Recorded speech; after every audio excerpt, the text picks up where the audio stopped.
Sarah, t'es ma première entrevue de l'Ultra Trail du Mont-Blanc, de la série Sur les sentiers de Chamonix. Comment ça va? Ça va super bien. Écoute, on s'est comme croisés de façon... une belle surprise, en fait. Là, Avec une belle vue quand même, hein? On voit derrière le Mont-Blanc. T'es ici avec ton chum Mathieu, avec la petite. Oui. Comment ça se passe, le voyage comme ça en Europe?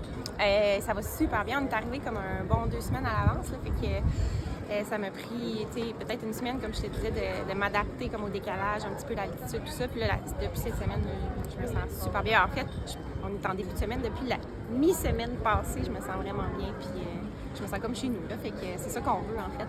Là, s'imprégner un petit peu de la région et tout pour être prêt pour la course. Là, fait que c'est cool.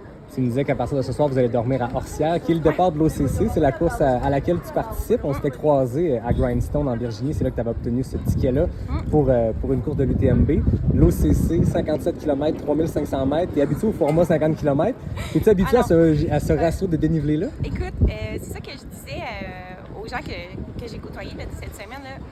J'ai fait le parcours en fin de semaine, il y a 2 semaines.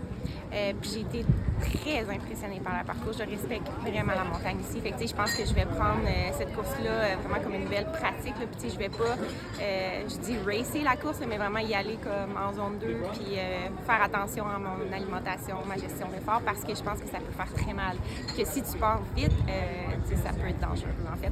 Puis, juste pour rajouter, ça me fait juste encore plus admirer ce que Marianne Hogan fait. Parce que je cours dans un parcours puis je suis comme wow, ça me fait réaliser qu'est-ce que c'est en vrai. Tu sais, quand tu le vois sur ton ordinateur en live, ouais, c'est cool, là.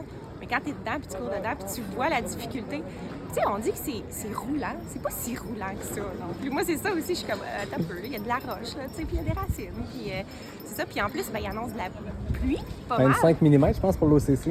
Même, moi, j'ai vu plus. Là. Ah, ben, à suivre. tu me l'apprends. Mais tu vois ça, je pense que c'est tout à notre avantage. Parce qu'on sait c'est quoi, nous, des terrains avec de la boue puis des conditions un petit peu plus froides et tout. Fait que moi, en tout cas, ça me fait pas peur. Tu dis que tu as reconnu le parcours. Tu es allé faire l'entièreté du parcours? Oui, dans le fond, je l'ai fait sur 2 jours. J'ai fait le premier 25 km de Orsières à Trian. Première journée, puis le lendemain de Trian à ici. J'ai fait tout seul, mais j'étais vraiment fière de moi. Avec ma navigation sur ma montre et tout, parce que honnêtement, il y a des sections où tu peux quand même te perdre, peut-être tout seul dans la montagne, là, pas de réseau. Là, fait que, la majorité du parcours, tu as du réseau, mais il y a des sections que je n'avais pas. Mais non, c'est vraiment magnifique. C'est vraiment beau. Ben, je te souhaite du plaisir, amuse-toi beaucoup. Puis on va peut-être se voir. Idéalement pour toi, on se croiserait pas sur le parcours parce que moi je vais être derrière. Mais on se croise à l'arrivée, ça va être une belle course, une belle journée, pluie ou pas. Ben, surtout amuse-toi bien, Yannick. Merci beaucoup, Sarah. Salut!